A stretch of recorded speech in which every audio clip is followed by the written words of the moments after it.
ఏది అయినా ట్రై చెయ్యి ఆచి చికెన్ మసాలా. ఆచి చికెన్ మసాలా. దేశీయ స్టాక్ మార్కెట్లు ఇవాళ లాభాల్లో ప్రారంభమై ప్రాఫిట్ లో ట్రేడ్ అవుతున్నాయి. సెన్సెక్స్ 77,000 ఎగువన ట్రేడ్ అవుతోంది. నిఫ్టీ కూడా లాభాల్లో పయనిస్తోంది. ప్రస్తుతం అది 24,000కు దగ్గరలో కొనసాగుతోంది. ఇరాన్ అమెరికా మధ్య శాంతి చర్చలు జరుగుతున్న నేపథ్యంలో మార్కెట్స్ పాజిటివ్ గా ట్రేడ్ అవుతున్నాయి. ఇక బులియన్ మార్కెట్ విషయానికి వస్తే 24 క్యారెట్ల 10 గ్రాముల బంగారం ఇవాళ 1,500కు పైగా పెరిగింది. ప్రస్తుతం అది 1.53 లక్షలకు చేరుకుంది. ఇక వెండి రేటు ₹100 తగ్గి 2.59 లక్షలకు లభిస్తోంది.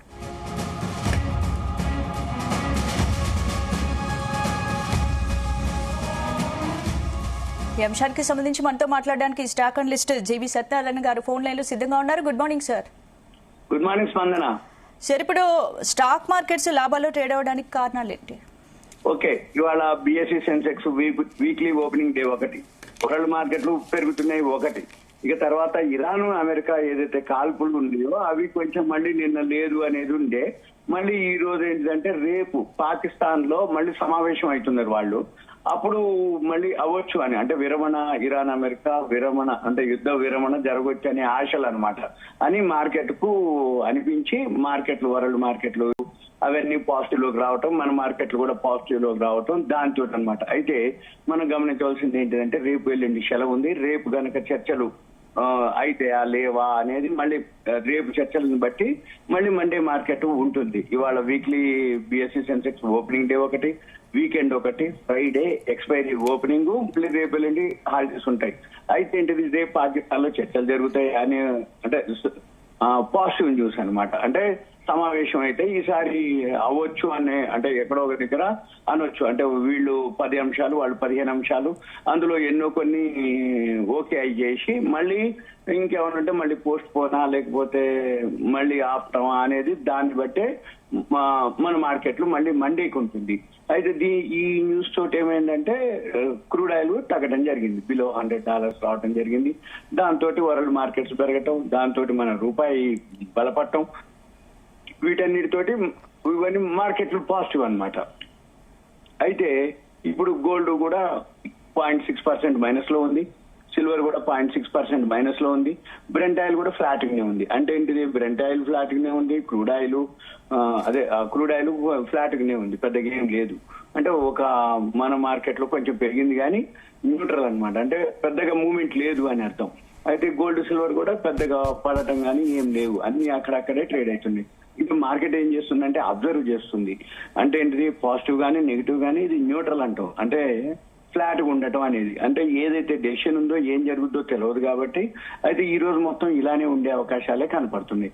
ఇకపోతే మన మార్కెట్లు ఇక పెరుగుతున్నాయి కాబట్టి ఇప్పుడు 602 పాయింట్లు పెరగడం జరిగింది. మన యొక్క ఆస్తి 4 లక్షల కోట్లు, అంటే ఇప్పటికీ అంటే ఉదయం నుంచి ఇప్పుడు ఏదైతే మార్కెట్ పెరిగిందో 4 లక్షల కోట్ల రూపాయలు మార్కెట్ క్యాపిటలైజేషన్ పెరగడం జరిగింది. మళ్ళీ మనం ఇప్పుడు ఏదైతే బిఎస్సి సెన్సెక్స్ 30 కంపెనీలు ఉంటాయో 30లో ఏవైతే ఓవరాల్ గా ఒక 5-6 కంపెనీలు తప్ప 6 కంపెనీలు అంటే 24+ లోనే ట్రేడ్ అవుతుంది. ఇకపోతే ఇప్పుడు ఓవరాల్ గా మార్కెట్ అయితే ఇవాళైతే పాజిటివ్ లోనే క్లోజ్ అయితే ఇంకొకటి కూడా రిజల్ట్స్ అనౌన్స్ చేయడం జరిగింది. నిన్న టీసీఎస్ రావడం జరిగింది. ఇక రిజల్ట్స్ వీక్ అన్నమాట, అంటే ఈ మంత్ అంతా యాన్యువల్ రిజల్ట్స్, Q4 రిజల్ట్స్ వస్తాయి.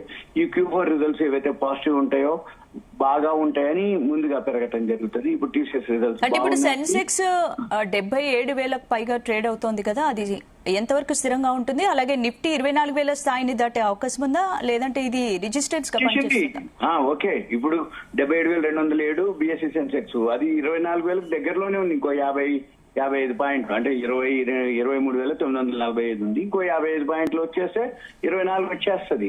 అదేమీ లేదు, దగ్గరలోనే ఉంది కాబట్టి వస్తే రావచ్చు కూడా ఈ రోజే మధ్యాహ్నం తర్వాత ఎప్పుడు రావచ్చు. ఎందుకంటే ఇప్పుడు మధ్యలో ఉన్నాం, అంటే ఎక్స్పైరీ ఇవాళ బిఎస్సి సెన్సెక్స్ ఓపెనింగ్ ఒకటి, రెండోది ఈ రిజల్ట్స్ ఏవైతే ఉంటాయో ఆ రిజల్ట్స్ టైంలో ఏ మంత్ అయినా అంటే ఏప్రిల్, మే, జూన్ అంటే ఫస్ట్ క్వార్టర్, జూలైలో రిజల్ట్స్ వస్తాయి.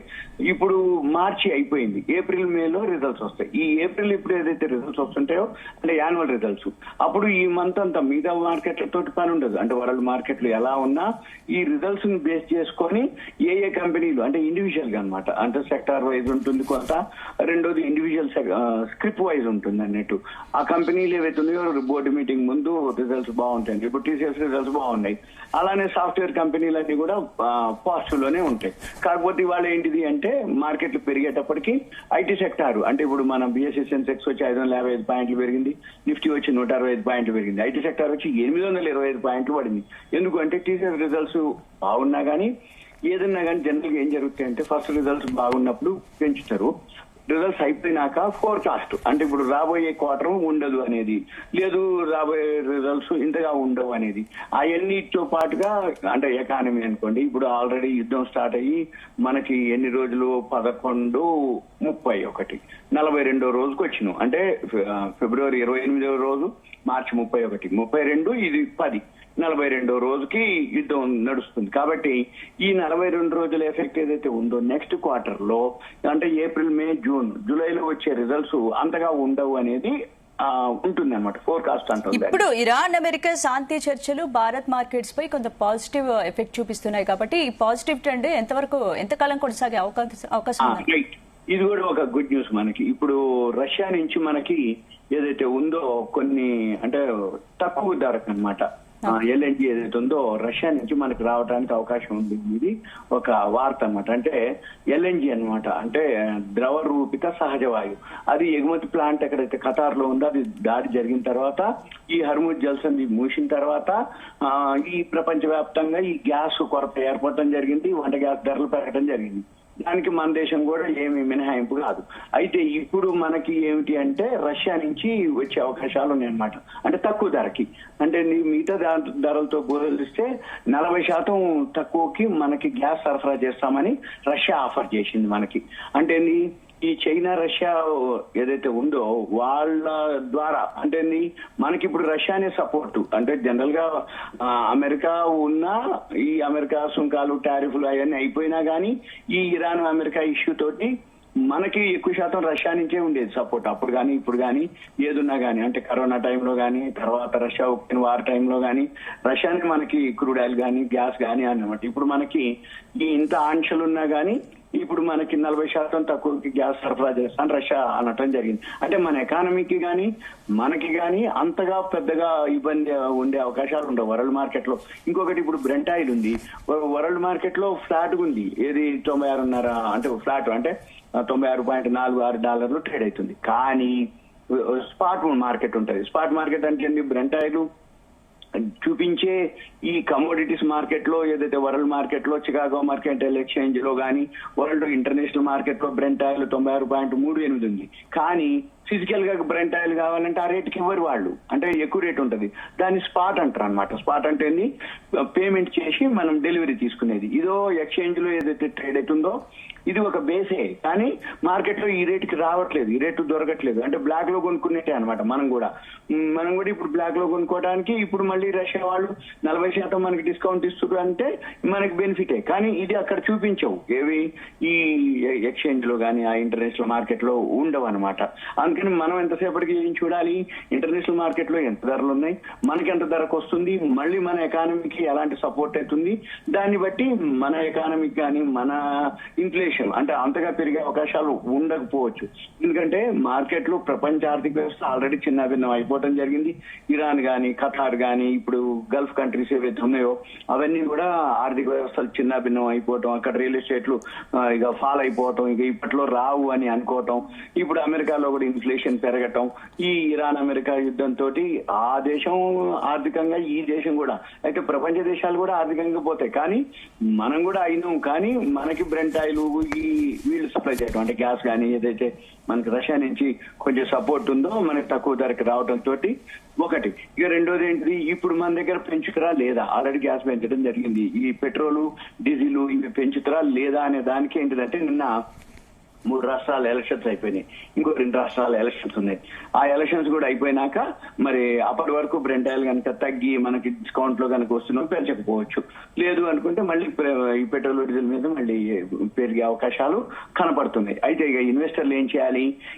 ఏవైతే ఆ సెక్టార్ అంటే ప్రత్యామ్నాయం అంటే గ్యాస్ కు ప్రత్యామ్నాయం బొగ్గు ఇవి అన్నమాట. మళ్ళీ ఈ బ్రెంట్ ఆయిల్ కు ప్రత్యామ్నాయం ఏంటిది? ప్రొడక్షన్ చేసేవి, యూజ్ చేసేవి. ప్రొడక్షన్ చేసేది ఏమిటి అంటే రిలయన్స్ ఒకటి ఉంటుంది, కోల్ ఇండియా ఒకటి, ఓఎన్జీసీ ఒకటి. కోల్ ఇండియా అంటే బొగ్గుకు సంబంధించింది ప్రత్యామ్నాయం, ఓఎన్జీసీను గ్యాస్ ప్రొడక్షన్ చేసేది కాబట్టి ఓఎన్జీసీ. ఇక రిలయన్స్ ఏంటిదంటే ఈ బ్రెంట్ ఆయిల్ ఏదైతే పెరుగుతూ వచ్చిందో రిలయన్స్ అది కేజీ బేసిన్ ఉంటుంది, కృష్ణా గోదావరి బేసిన్, అంటే దాంట్లో క్రూడ్ ఆయిల్ ప్రొడక్షన్ అవుతుంది. ఇక మళ్ళీ ఇప్పుడు హెచ్పిసిఎల్, మన Indian oil, BPCL, Bharat petroleum, ఈ కంపెనీలు ఏమైతే అంటే ఈ క్రూడ్ ఆయిల్ ని రా మెటీరియల్ గా వాడుకొని వాళ్ళు పెట్రోల్, డీజిల్, గ్యాస్ ని బై ప్రొడక్ట్స్ తయారు చేస్తారు.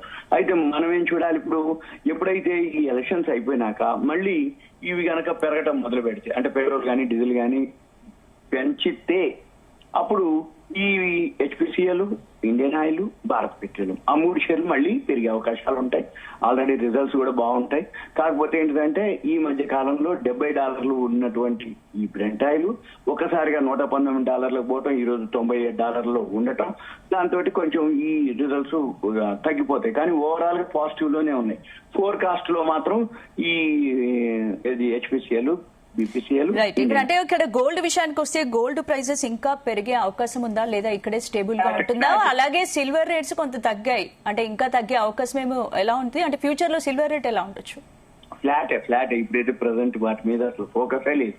అంటే ఎంతసేపటికి వరల్డ్ మార్కెట్లు అన్ని కూడా ఈ బ్రెంట్ ఆయిల్ రిలేటెడ్ తోటి మార్కెట్లు, ఈ మార్కెట్లతోటి ఇరాన్ అమెరికా చర్చలు ఇవన్నీ అయ్యేంత వరకు ఈ గోల్డ్ సిల్వర్ ఎవరు పట్టించుకోరు.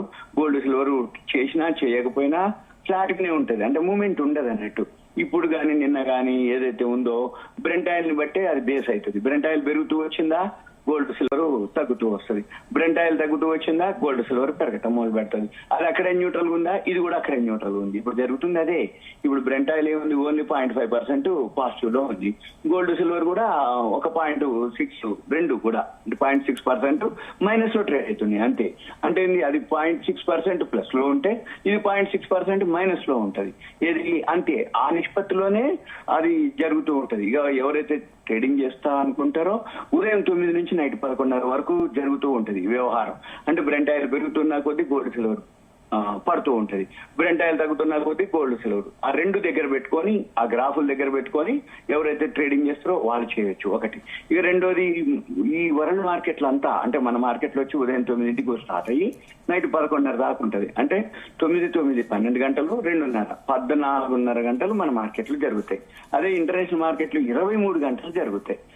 23 గంటలు అంటే ఏం జరుగుతుంది? రోజులో 1 గంటన్నర తప్ప మిగిలినదంతా 24 అవర్స్ ట్రేడింగ్ జరుగుతూనే ఉంటది. ఆ ఎఫెక్ట్ అంతా అదంతా ఎప్పుడు ఉంటది? నెక్స్ట్ డే మీద మన మార్కెట్ మీద ఎఫెక్ట్ ఉంటుంది. కాకపోతే ఏంటంటే రేపు ఎల్లుండి సెలవు ఉంది, మళ్ళీ చర్చలు ఏదైతే ఉన్నాయో దాన్ని బట్టే మళ్ళీ మనం మండే అప్డేట్ చేయొచ్చు, రేపు అప్డేట్ చేయటం. ఇప్పుడైతే మీరు అన్నట్టు మార్కెట్ 760 పాయింట్లు ప్లస్ లో ఉంది. బ్యాంక్ నిఫ్టీ వచ్చి నిన్న ఏదైతే ఆర్బీఐ క్రెడిట్ పాలసీ అయిపోయిందో పాజిటివ్ లోనే కాబట్టి 1190 పాయింట్లు బిఎస్సి అది బ్యాంక్ నిఫ్టీ పాజిటివ్ లోనే ఉంది. ఇప్పుడు మీరు అన్నట్టు 24,000 వచ్చేసింది. ఏది నిఫ్టీ 50 24,008లో ట్రేడ్ అవుతుంది. సెన్సెక్స్ 77,400లో ట్రేడ్ అవుతుంది. ఇవన్నీ మనకి పాజిటివ్ న్యూసే. రిజల్ట్స్ వస్తాయి కాబట్టి రిజల్ట్స్ ని బేస్ చేసుకొని ఈ నెలంతా వరల్డ్ మార్కెట్లకు సంబంధం లేకుండా అంటే వరల్డ్ మార్కెట్లతోటి ఉదయం పూట 9ంటికి మన మార్కెట్లు గ్యాప్ అప్ గ్యాప్ డౌన్ తోటో అవుతుంది. మళ్ళీ తర్వాత మన మార్కెట్లు మన ధోరణి మంది. ఎందుకు అంటే రిజల్ట్స్ ని బేస్ చేసుకొని ఈ బిఎస్సి సెన్సెక్స్ ఏవైతే ఉన్నాయో అవి ఏవైతే వెయిటేజ్ ఉంటుంది దాన్ని బట్టే మన షేర్లు పెరుగుతూ ఉంటే దాంతో పాటు ఇండెక్స్ కూడా పెరగడం జరుగుతుంది.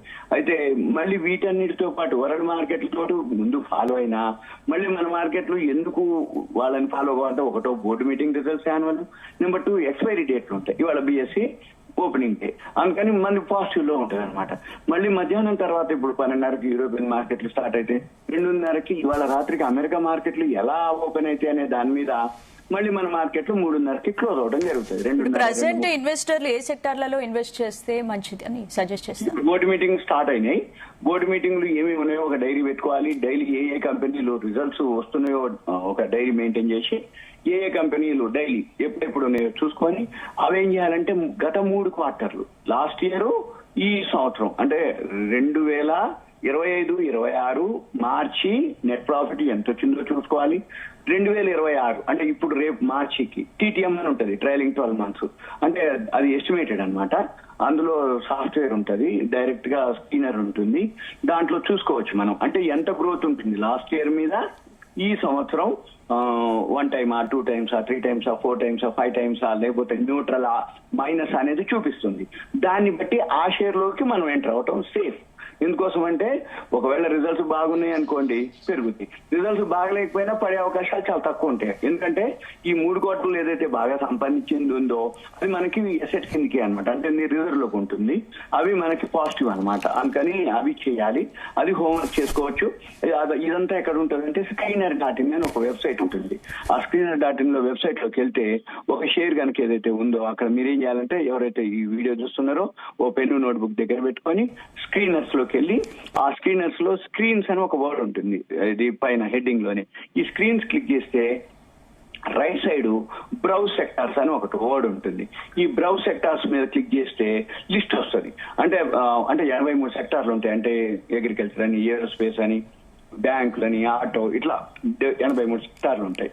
ఒక్కొక్క సెక్టార్ క్లిక్ చేసి ఆ కంపెనీ ఏదైతే ఉందో లాభాల్లో ఉన్నటువంటి కంపెనీలను చూసుకొని అక్కడ TTM అని ఒక వర్డ్ ఉంటుంది, ప్రాఫిట్ అండ్ లాస్ లోకి వెళ్ళాలి. ఈ ప్రాఫిట్ అండ్ లాస్ లో యాన్యువల్ అనమాట. ఉదాహరణకి ఏవైతే కంపెనీలు ఉన్నాయో ఆ కంపెనీలన్నీ TTM అంటే పోయిన సంవత్సరం కంటే ఈ సంవత్సరం ఎంత ఎక్కువ వస్తుందో అక్కడ చూపిస్తుంది పర్సంటేజ్ విషయంలో కూడా. మన పని అది కనుక గమనించి అవి కనుక కొనుక్కుంటే మార్కెట్ చెట్లు అవ్వచ్చు, కాకపోవచ్చు, సఫలమా, విఫలమా, న్యూట్రలా, పోస్ట్ పోన్, అవన్నిటితో పని లేదు. మన షేర్లు మనకి ఎప్పుడు కూడా పైసలు ఇస్తాయి అనమాట. కాకపోతే అవి చూసుకొని కొంచెం అవగాహన ఉండాలి, వాటితోటి మనం ట్రేడింగ్ చేసుకుంటే సేఫ్, అంటే ఇన్వెస్ట్ చేయడానికి. ఇక పోతే గోల్డ్ సిల్వర్ పెద్దగా మూవ్మెంట్ ఉండదు, మామూలుగా ఇన్వెస్ట్ చేసే వాళ్ళకైతే ఏం కాదు అది, ఎందుకంటే పెద్దగా పెరిగేది లేదు, పెద్దగా తగ్గేది లేదు. కానీ ఓవరాల్ గా గోల్డ్ సిల్వర్ జీరోలో అయ్యే క్వశ్చన్ ఉండదు. ఓవరాల్ గా ఎప్పటికైనా కానీ అవి గ్రోత్ వస్తూనే ఉంటాయి. అంటే బ్యాంక్ డిపాజిట్ల కంటే, పోస్ట్ ఆఫీసుల కంటే ఎవరికో వడ్డీలకు ఇచ్చే బదులు గోల్డ్ సిల్వర్ అయితే సేఫ్. ఇది మనం చెప్పగలిచేది. Right, thank you sir.